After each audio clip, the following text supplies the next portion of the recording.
Electron impact सबसे primitive है। Primitive मतलब सबसे पहले यही यूज किया था। इलेक्ट्रॉन इम्पैक्ट में क्या रहता है? Primitive, it is a primitive. ठीक है, सबसे पहले यही यूज किया था और अब भी यूज करते हैं। ऐसा नहीं है कि अब यूज नहीं कर रहे, अब भी इसको यूज करते हैं, इलेक्ट्रॉन इम्पैक्ट को। तो इसमें क्या होता है, इसमें एक तो होता है टंगस्टन, ठीक है, टंगस्टन, और सेकंड होता है रेहेनियम फिलामेंट एंड रेहेनियम फिलामेंट, रेहेनियम फिलामेंट। ये दो होते हैं, एक टंगस्टन और एक रेहेनियम फिलामेंट। इसमें क्या होता है, सपोज यहां पर मैं ब्लू मार्कर से बना रहा हूं, ये हमारा एम सैंपल है, ठीक है, सैंपल। तो यहां से टंगस्टन और रेनियम फिलामेंट जो ये एम सैंपल के 90 डिग्री पे खड़े होंगे। देखो यहां पर अगर मैं इसका लूं यहां पर एंगल, तो एंगल कितना आ रहा है यहाँ पे 90 डिग्री।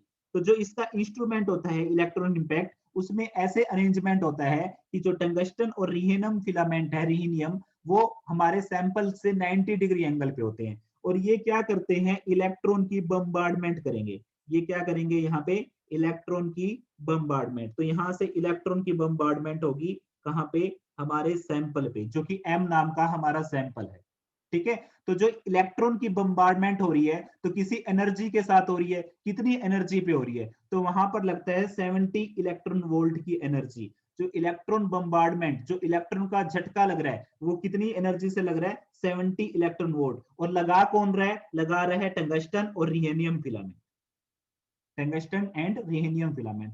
तो देखो, अब एम हमारा सैंपल है, उसके साथ एक इलेक्ट्रॉन टकराया, और उसको किसने किसने इसको बम्बार्डमेंट की, टंगस्टन या फिर रिहेनियम फिलामेंट ने। अब जैसे ही ये इलेक्ट्रॉन इस एम पे टकराएगा, तो एम क्या करता है, एक इलेक्ट्रॉन डोनेट कर देता है। अब जब एम एक इलेक्ट्रॉन डोनेट करेगा, तो एम के ऊपर क्या चार्ज आ जाएगा, पॉजिटिव चार्ज। एम के ऊपर क्या चार्ज आएगा, पॉजिटिव चार्ज।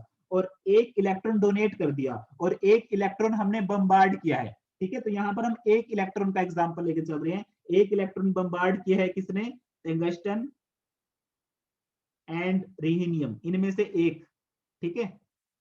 और एक इलेक्ट्रॉन इसने डोनेट कर दिया, तो यहां पर टोटल कितने इलेक्ट्रॉन आ जाएंगे, दो इलेक्ट्रॉन, ठीक है, दो इलेक्ट्रॉन आए। एक इलेक्ट्रॉन ये वाला जो बम्बार्ड किया था, एक इलेक्ट्रॉन एम हमारे सैंपल ने डोनेट कर दिया। देखो अब यहां पर हमारा सैंपल क्या हो गया, positive charge, positive charge sample. और यह हमारा सैंपल के ऊपर कोई चार्ज नहीं था, no charge on sample. So it means इस तरीके से पॉजिटिव चार्ज हमारे बन रहे हैं with the help of electron impact. अब ये जो एम प्लस है ना, एम प्लस, इसको हम कहां ले जाएंगे, एनालाइजर के पास। इसको एक्सेलरेटर के थ्रू कहां जाएगा, ये एनालाइजर के पास, ठीक है।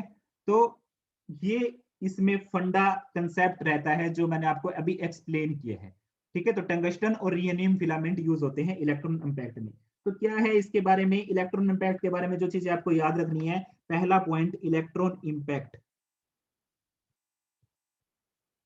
सबसे पहला पॉइंट कि it is a hard source. अब देखो नया वर्ड आया, हार्ड सोर्स। हार्ड सोर्स का मतलब क्या है, जिसके अंदर मोर फ्रेगमेंटेशन होगी। Hard source means more fragmentation. Hard source का मतलब क्या है, जिसके अंदर ज्यादा फ्रेगमेंटेशन हो रही हो, तो उसको क्या बोलेंगे, हार्ड सोर्स, ठीक है।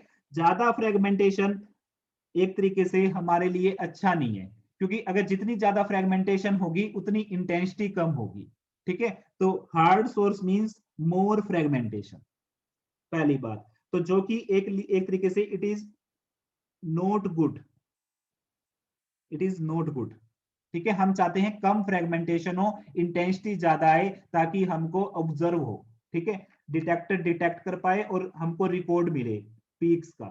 सेकंड क्या है, इट इज ए प्रिमिटिव। तो हार्ड सोर्स से क्या याद रखोगे, जिसके अंदर मोर फ्रेगमेंटेशन होती है। और जो सॉफ्ट सोर्स होगा, सॉफ्ट सोर्स का मतलब है जिसके अंदर लेस फ्रेगमेंटेशन होती है, उसको हम बोलेंगे सॉफ्ट सोर्स।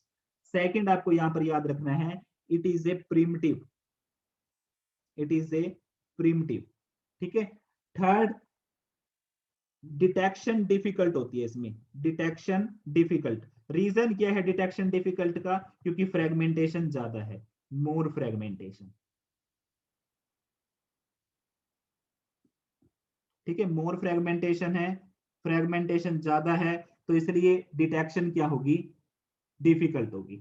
और इस इलेक्ट्रॉन इंपैक्ट को हम किसके लिए यूज करते हैं, किसके साथ यूज करते हैं, GCMS। अब मैं GCMS आपको नेक्स्ट स्लाइड में बताता हूं।